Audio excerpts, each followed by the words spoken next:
Hello दोस्तों। तो इस एपिसोड की शुरुआत भी वहीं से होती है जहां पे इसका लास्ट एपिसोड एंड हुआ था। अब हमारा ये वाला एपिसोड स्टार्ट होता है तो हम देखते हैं कि लिन टियान जनरल जी की पोती का इलाज करने के लिए उस कमरे का दरवाज़ा बंद कर देता है ताकि उसको डिस्टर्ब करने के लिए कोई अंदर ना आ जाए। अब तभी वो उस लड़की के पास चला जाता है और उसके ज़ख्म को देखने लगता है जो कि वाकई में बहुत ही ज़्यादा गहरा ज़ख्म होता है। लिन टियान को भी उस लड़की के लिए बहुत ही बुरा लगता है, जिस पर वो घबराते हुए खुद से कहता है मास्टर ने वाकई में सही कहा था, इसको तो काफ़ी सीरियस इंजरीज हुई हैं। जिस पर वो तुरंत ही अपनी स्पिरिचुअल पावर्स का यूज़ करके एक फॉर्मेशन क्रिएट करता है और वो उस फॉर्मेशन की मदद से उसकी बॉडी में स्पिरिट एनर्जी ट्रांसफ़र करने लगता है और फिर वो अपने पास रखे हुए कुछ कीमती रोल्स को निकालता है और उसे देखकर खुद से कहता है कि इन सभी रोल्स को बेचकर मैं दोबारा से 60,000 स्पिरिचुअल कॉइन्स जमा कर सकता हूँ,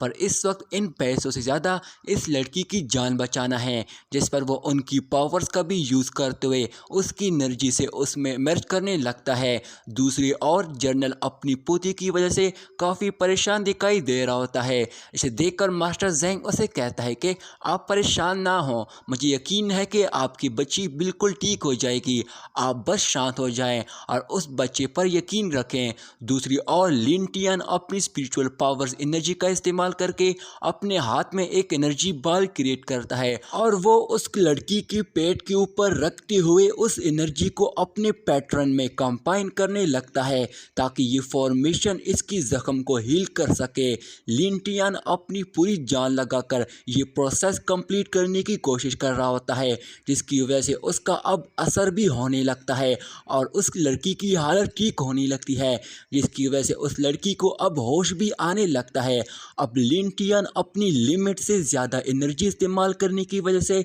उसकी भी हालत ख़राब हो रही होती है, क्योंकि वो दोबारा से इस फॉर्मेशन को बनाने के लिए अपनी 5 ड्रैगन टेक्निक का इस्तेमाल कर रहा होता है। साथ ही साथ लिन टियान अपनी स्पिरिट युआन एनर्जी की ऑरा का भी यूज़ कर रहा होता है और इसका इस्तेमाल करने की वजह से लिन टियान को भी काफ़ी परेशानी हो रही होती है, क्योंकि इसकी बॉडी से काफ़ी सारी एनर्जी ख़त्म हो रही होती है, जिसकी वजह से तुरंत ही लिन टियान अपनी पावर्स को बढ़ाने के लिए अपने आसपास की सारी एनर्जी की ऑरा को अपनी बॉडी के अंदर ऑब्जर्व करने लगता है और इसके लिए वो अपने पैरों के नीचे एक फॉर्मेशन भी क्रिएट करता है, जिसकी वजह से वो टायर 2 पैनिकल पैटर्न का यूज़ करते हुए फॉर्मेशन की मदद से उस लड़की की बॉडी का सारा ज़ख्म को हील करने लगता है, जिसकी वजह से वहाँ पर काफ़ी ज़्यादा स्ट्रॉन्ग एनर्जी की ऑरा रिलीज़ होने लगती है और वो ऑरा इतनी ज़्यादा स्ट्रॉन्ग होती है कि वहाँ बाहर खड़े हुए तीनों मास्टर पीछे हट जाते हैं। जिस पर जनरल जी कहता है कि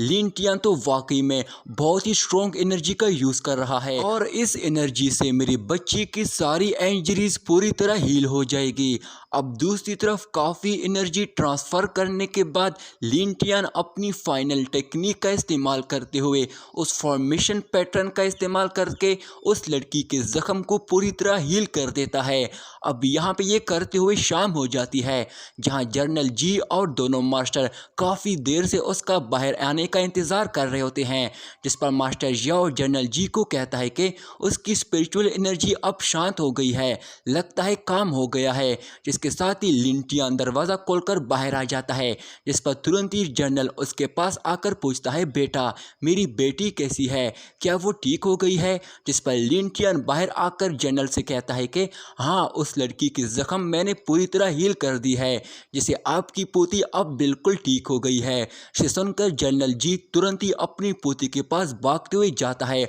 और कहता है मेरी नन्ही परी, शुक्र है कि तुम ठीक हो गई हो और तुम्हें होश आ गया। पर तभी जनरल जी का मैनेजर लिन टियान को कहता है कि अगर मुझे पता चला कि तुमने इसके साथ कुछ गलत किया है तो मैं तुझे जिंदा नहीं छोड़ूंगा, समझे। जिस पर लिन टियान जवाब देता है मैंने बस जनरल जी की वजह से उसकी ज़िंदगी बचाई है, पर तुम होते कौन हो, मुझसे ऐसे बात करने की हिम्मत भी कैसी की। इसे सुनकर वो लड़का तुरंत ही अपनी तलवार निकालकर गुस्से के साथ कहता है लगता है तुम मरना चाहते हो। अब मास्टर उसे शांत होने को कहता है, पर वो तुरंत तुरंत ही अपनी तलवार से लिन टियान पे अटैक करने लगता है, पर उसकी तलवार लिन टियान की आंख के बहुत करीब जाकर रुकती है, जिसकी वजह से हमें नीचे खून टपकता हुआ देखता है। और तभी हम देखते हैं कि जनरल जी ने अपने एक हाथ से उसकी तलवार को पकड़कर रोक दिया होता है। इसे देखकर वो लड़का भी काफ़ी घबरा जाता है और उसकी तलवार को नीचे करते हुए जनरल जी गुस्से के साथ उसे कहता है,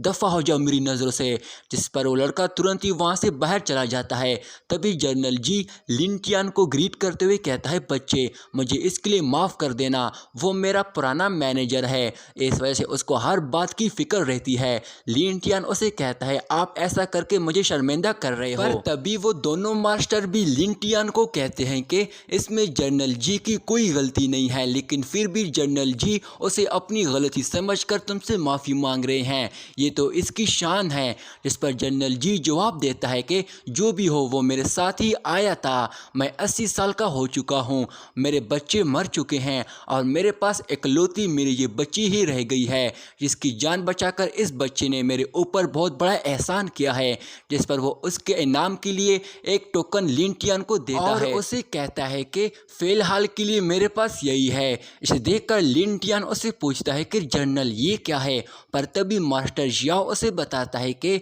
ये जर्नल वारंट बेच है। जिस पर मास्टर जैंग उसे कहता है कि ये बाई येन किंगडम का ग्रेट जर्नल का बैच है और अगर तुम ये टोकन ले लेते हो तो फिर एम्पीरियल सिटी की आर्मी भी तुम्हारी बात सुनेगी। अब तभी जनरल उसे कहता है कि बच्चे मैं चाहता हूँ तुम ये टोकन रख लो और अगर तुम्हें आगे भी मेरी ज़रूरत पड़ती है तो फिर भी तुम अपनी मदद मांगने के लिए मुझसे मिलने के लिए कभी भी आ सकते हो। अब लिन टियान ना चाहते हुए भी वो उनका टोकन एक्सेप्ट कर लेता है, जिसकी वजह से जनरल जी भी उसकी बात से बहुत ही खुश हो जाता है और फिर इसके बाद वो उन सभी को ग्रीट करते हुए थैंक यू कहता है। जिसके बाद वो अपनी पोती को उठाकर वहाँ से लेके जाने लगता है और जब वो उसे लेके जा रहा होता है कि तभी वो एक बार फिर से उसकी तरफ देखता है और फिर लिन टियान को कहता है, लड़के तुम्हारी उम्र भी मेरी पोती मिस युआनली जितनी ही है, किस्मत कुछ तो चाहती है। और फिर वो हंसते हुए वहाँ से चला जाता है। पर तभी मास्टर लिन टियान को कहता है, बच्चे जनरल जी ने अभी अभी तुम्हें बातों बातों में अपनी पोती के साथ एंगेजमेंट करने का प्रपोजल दे दिया है। जिस पर मास्टर जेंग भी उसे कहता है, हाँ बच्चे तुम दोनों एक दूसरे के लिए एक अच्छा मैच हो। लिन टियान उसकी बात सुनकर सोचता है कि आखिर चाहते क्या हैं ये लोग मुझसे। अब लिन टियान की हालत को देखकर दोनों मास्टर उस पर हंसते हैं और यहीं पे दोस्तों हमारा यह वाला पार्ट यहीं पे एंड हो जाता है। दोस्तों इस सीरीज़ का अगला एपिसोड भी मैं जल्दी अपलोड करने की कोशिश करूँगा। तब तक के लिए मेरे चैनल को सब्सक्राइब करके इस वीडियो को लाइक कर देना। शुक्रिया।